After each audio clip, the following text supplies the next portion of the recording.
it appears like it's just that simple as just pulling it out, putting the new one back in, and then rebolting it at the top and bottom. Welcome back to Garage Matters.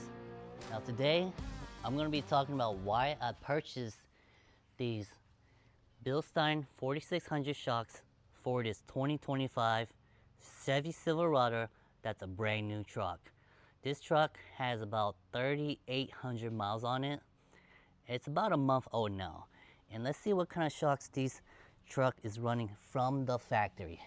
Now, I know some of you guys like these red and white Rancho Shocks.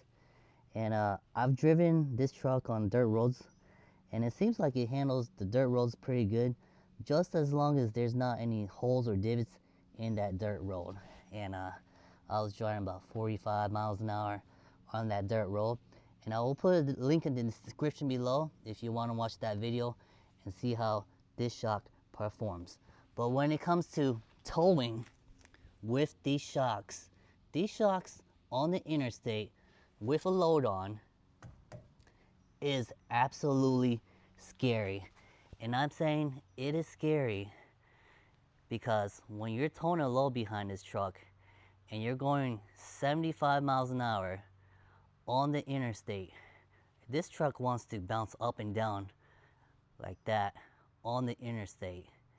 And it is really scary when you're going that fast, pulling a load behind this truck.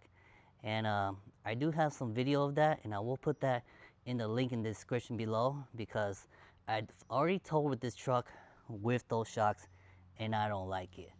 Now, the reason why I went with these 4600s and not the 5100s is because this truck is still on the stock riding height. I'm not gonna lift it or do anything else to it. All I want to do, change out the shocks so this truck feels nice, firmly implanted on the interstate while I'm towing a load. Off-roading, the most off-road I'm ever gonna do with this truck is maybe go on some dirt roads. And as far as hitting the trails, this truck is so wide that the trails that I would normally hit up, I wouldn't take this truck. I would take this 4Runner right here, because this 4Runner is not so wide, so it can fit through those trails. And if you have a wide truck trying to go through trails, you're gonna get the side of your truck scraped with all those tree branches. So off-roading, not for this truck, not for me, not my purposes. But another reason why I want to go with this Bilstiens is because on my Frontier right here, I've got towing experience with these Bilstiens already on this Frontier. And I've towed multiple vehicles with this Frontier as well. And believe it or not, this truck is capable of towing up to about 6,500 pounds. I've towed this car from the port when I picked it up after I had it shipped from Japan. So this truck is capable of towing loads up to about 6,000 pounds. And it'll even tell you down here, maximum towing is 6,500 pounds on this Frontier. And that's one of the reasons why I've kept this truck. Now let's take a look at what's going on down here. Now on this truck, this Frontier, I've got the signature blue and yellow Bilsteins in here as well. So I've got them on all four corners. Let me go up to the front as well.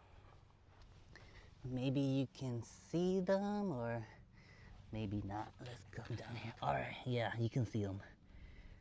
All right, so all four corners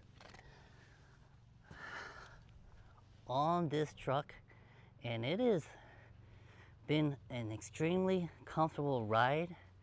Now I know some folks might say that these shocks are a little firmer, but it's all right. When you're driving fast on the interstate, it really doesn't matter.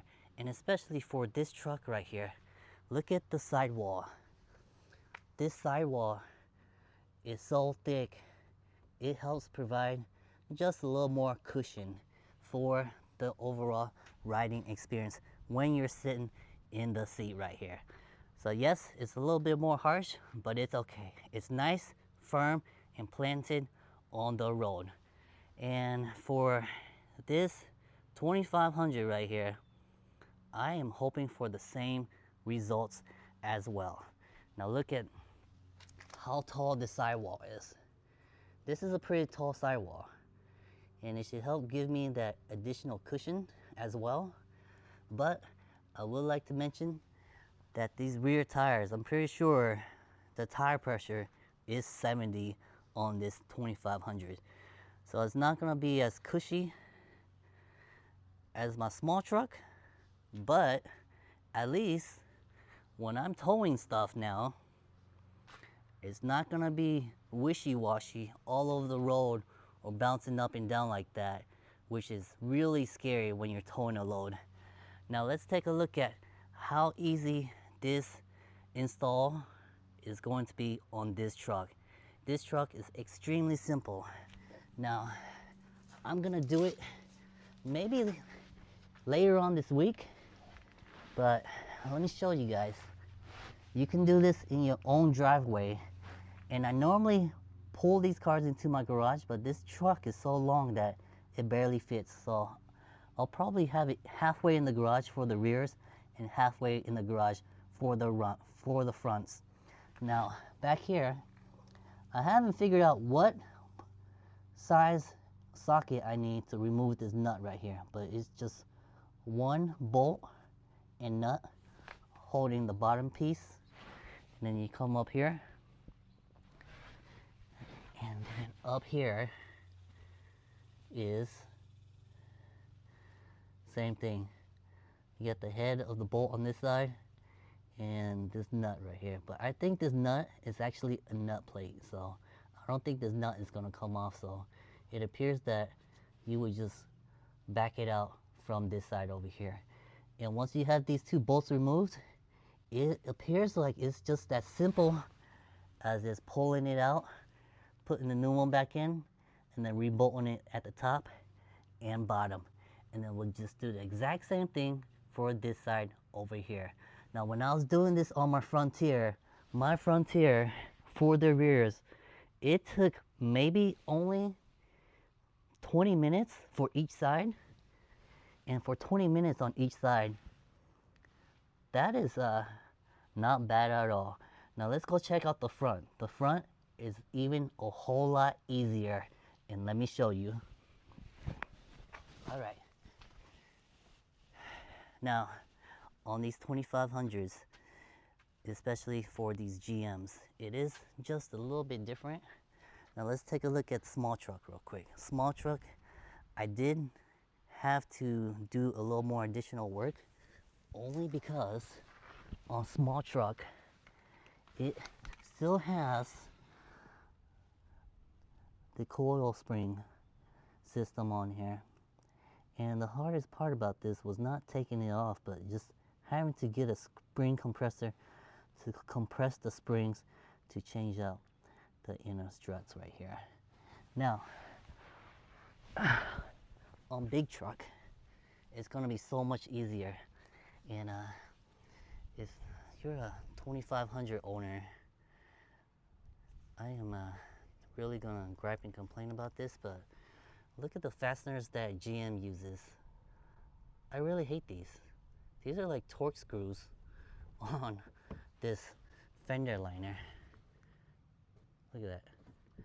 Why would you need this kind of fastener on something like this? You know, look at this. Here's another one. Can you believe that? In here, this fender liner. I really don't like that, because I think I have one of these, but I have to double check.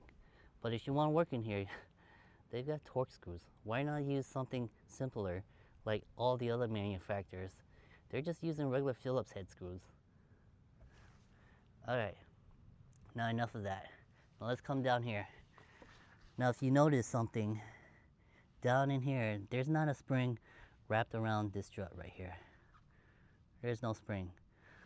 You would pop this open right here. Once you got this covering piece open, there's two nuts right here, and right here. And you would just stick a wrench down here and back them out, and then this whole strut right here just falls down underneath here. You would pull it through the bottom. Once you got this bolt removed, so one bolt down here, and then up there, two nuts up there, and then I think when I go to do this, I am just gonna stick my hand through here and pull it out from the backside right here.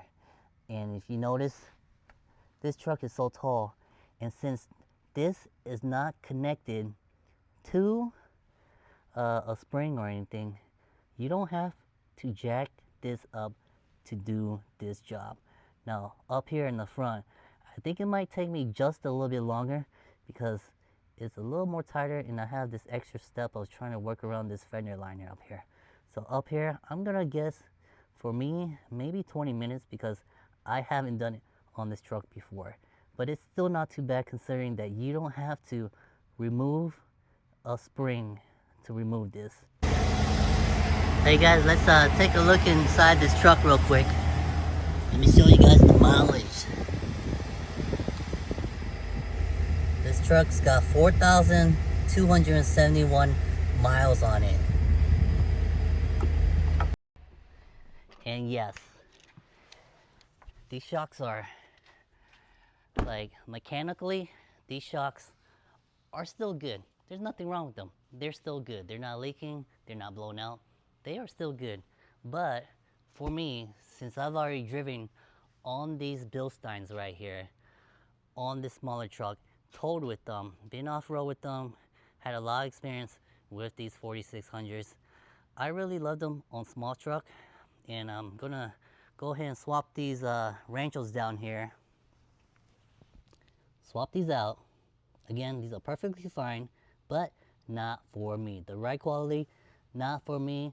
My towing purposes, my truck purposes, not for me. I'm gonna swap them out for these Bilsteins right here. Now make sure you hit that like and subscribe button so you don't miss out on the episode of us changing out these Ranchos for these Bilsteins. And remember, join us next time on Garage Matters and hit that like and subscribe button.